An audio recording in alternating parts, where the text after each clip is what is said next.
Hi, இன்றைக்கி day 20 of 25 days study challenge video தான் நம்ம பார்க்க போகிறோம். மார்னிங் ஒரு 7 o'clock இருக்கும். பையன் அப்போ தான் விளையாடிட்டு இருந்தான். அப்படியே நான் போய் ஃப்ரெஷ்அப் ஆகிட்டு பையனை அப்படியே வெளியில் கூட்டிகிட்டு வந்தாச்சு. பையனை தூங்க வச்சுட்டு பிரேக்ஃபாஸ்ட்லாம் முடிச்சுட்டு அப்புறம் தான் புக் எடுத்தேன். புக் எடுக்கும்போது கரெக்டாக டைம் ஒரு 10 o'clock இருக்கும். ஸோ இன்றைக்கி ஷெட்யூல் என்னன்னு சொல்லி பார்த்துக்கிட்டேன். இப்போ பார்த்தோன்னா எனக்கு 2 போயம் இருக்குது, அப்புறம் 2 ப்ரோஸ் இருக்குது. ஸோ சிம்பிளாக தான் இருக்க போகுது. அண்ட் மேக்ஸில் பார்த்தோம் அப்படின்னா நம்பர் சிஸ்டம் தான். ஸோ எனக்கு மார்னிங்கே மேக்ஸ் பார்க்கலாம் அப்படின்னு சொல்லிட்டு தோணிருச்சு. சரின்னு சொல்லி மேக்ஸ் எடுத்து பார்த்துட்டு இருந்தேன். ஃபஸ்ட்டு டாபிக் பார்த்தோம் அப்படின்னா நம்பர் சிஸ்டம் தான். ஸோ அதான் சூஸ் பண்ணியிருந்தேன். புக் எடுத்துகிட்டு ஃபஸ்ட்டு என்னென்ன கொடுத்துருக்காங்கன்னு ஒன்ஸ் கோ த்ரூ பண்ணிக்கிட்டேன். அதுக்கப்புறமா ஒரு சிலது மட்டும் எனக்கு தேவைப்படுறத மட்டும் நோட்டில் எழுதி வச்சுட்டேன். ஸோ நான் எதுவும் ஒர்க் அவுட் பண்ணி பார்க்குறப்போ எனக்கு கொஞ்சம் ஈஸியாக இருக்கும். ஆக்சுவலி எனக்கு மேக்ஸ் சுத்தமாகவே பிடிக்காது. லாஸ்ட் டைம் எக்ஸாமில் குரூப் 2ல் ஓரளவு நல்லா ஸ்கோர் பண்ணியிருந்தேன் மேக்ஸில். ஸோ அதுலேருந்து கொஞ்சம் மோட்டிவேட் ஆகிடுச்சு. சரி, நம்மளால் ஏதோ பண்ண முடியுது அப்படின்னு சொல்லி நினச்சிட்டு லாஸ்ட் குரூப் 2 நான் வீட்டில் தான் ப்ரிப்பேர் பண்ணேன். பட் நான் மேக்ஸ் கொஞ்சம் இம்பார்ட்டன்ஸ் கொடுத்து பண்ணினேன். ஸோ எனக்கு மேக்ஸ் ஓரளவு அப்போது செட் ஆன மாதிரி தோணுச்சு. அண்ட் அப்படியே இன்ட்ரெஸ்ட்டும் வந்த மாதிரி எனக்கு ஆகிடுச்சு. ஸோ இப்போ எனக்கு மேக்ஸ் பிடிக்குமான்னு கேட்டால் ஓரளவு பிடிக்கும் அப்படின்ற பதில் தான் வருது. ஸோ இன்ட்ரெஸ்ட் அப்படிங்கிறது நம்ம சைட்லேருந்து வர்றது தான். ஸோ ஏதாவது ஒரு சப்ஜெக்ட் அப்படின்னா அதை நாம் எவ்வளோ மெனக்கெடுறோமோ அதுக்கேற்ற மாதிரி தான் நமக்கு ரிசல்ட்ஸ் கிடைக்கும் அப்படின்றது உண்மை தான். ஸோ அதுக்கு நான் ரிஸ்க் எடுத்தேன். ஸோ எனக்கு அந்த சப்ஜெக்ட் பிடிக்க ஆரம்பிச்சிருச்சு. ஸோ இந்த மாதிரி தான் நான் அதை நினச்சிக்கிட்டேன். ஸோ அதனால தான் இப்போ ஒரு 20 டேஸில் மேக்ஸையும் கம்ப்ளீட் பண்ணிட்டோன்னா நம்ம இங்கிலீஷும் மேக்ஸும் அப்படியே கம்பைன் பண்ணி நம்ம டெஸ்ட் ஏதாவது போட்டு பார்த்துக்கலாம். இப்போ ஏதாவது டெஸ்ட் பேட்ச் ஜாயின் பண்ணுறோம் அப்படின்னாலுமே இங்கிலீஷும் மேக்ஸும் சேர்ந்த மாதிரி தான் போடுவாங்க.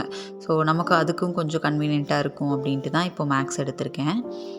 ஸோ டிஎன்பிஎஸ்சி பிகினர்ஸ் பார்க்குறீங்க அப்படின்னா இதுதான் சொல்லணும். நம்ம மற்ற சப்ஜெக்ட் மாதிரி இல்லை மேக்ஸ். ஸோ நம்ம எவ்வளோ ஒர்க் அவுட் பண்ணுறோமோ, எவ்வளோ ப்ராக்டிஸ் இருக்கோ அதுக்கேற்ற ரிசல்ட்ஸ் தான் நமக்கு இருக்கும். நம்ம ஜஸ்ட் ரீட் பண்ணிட்டு போகிறதுலையோ இல்லை நம்ம அதை ப்ராக்டிஸ் பண்ணாமல் போகிறதுலையோ எந்த யூஸ்மே கிடையாது. அண்ட் ஆல்சோ நமக்கு ஒரு ப்ராப்பரான ஒரு கைடன்ஸும் இருக்கணும். நம்ம இப்போ புக் எடுத்து பார்த்து நாமளே பண்ணிக்கலாம் அப்படின்னு சொல்லி நினச்சோம்னாலும் ஸ்டார்டிங் ஸ்டேஜில் ரொம்பவே கஷ்டமாக தான் இருக்கும். இனிஷியல் ஸ்டேஜில் இப்போ மேக்ஸ் எனக்கு பேசிக்காகவே பிடிக்கும் அப்படின்னு சொல்கிறவங்களுக்கு இவ்வளோ ஸ்ட்ரகிள்ஸ் ஃபேஸ் பண்ண முடியாது.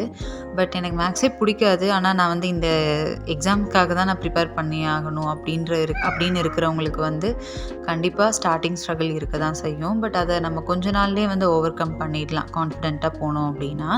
ரொம்ப நாள் கழித்து மேக்ஸ் பார்க்குற மாதிரி ஒரு ஃபீல் இருந்துச்சு. But still okay. கொஞ்ச நேரம் நான் பார்த்தேன். பையனும் அப்போ தான் முழிச்சான். ஒரு 1.5 hours கிட்ட தூங்கியிருப்பான்.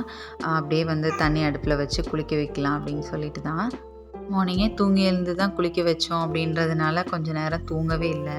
அப்படியே கொஞ்சம் நேரம் விளையாடிட்டு தான் இருந்தான். ஸோ அது வரைக்கும் அவன் கூட தான் அப்படியே டைம் போயிட்டு இருந்தது. அதுக்கப்புறமா நானும் ஒரு 1/2 hour தூங்கி எழுந்துட்டு தான் இங்கிலீஷ் பார்த்தேன். இங்கிலீஷில் புக் இல்லை அப்படிங்கிறங்காட்டி நான் பிடிஎஃப் பார்த்து தான் நோட்ஸ் எடுத்துக்கிட்டேன். இனி அப்படியே ஈவினிங் தான். ஈவினிங் ஒரு 5 o'clock இருக்கும்.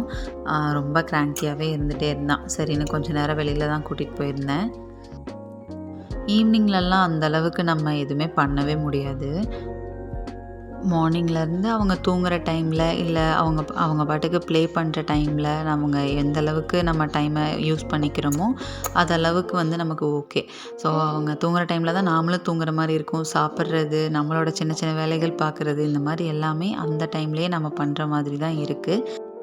பட் போக போக எதுவும் சரியாயிருமா இல்லை எனக்கு இதெல்லாமே பழகிருமா அப்படின்றது எனக்கு தெரியல.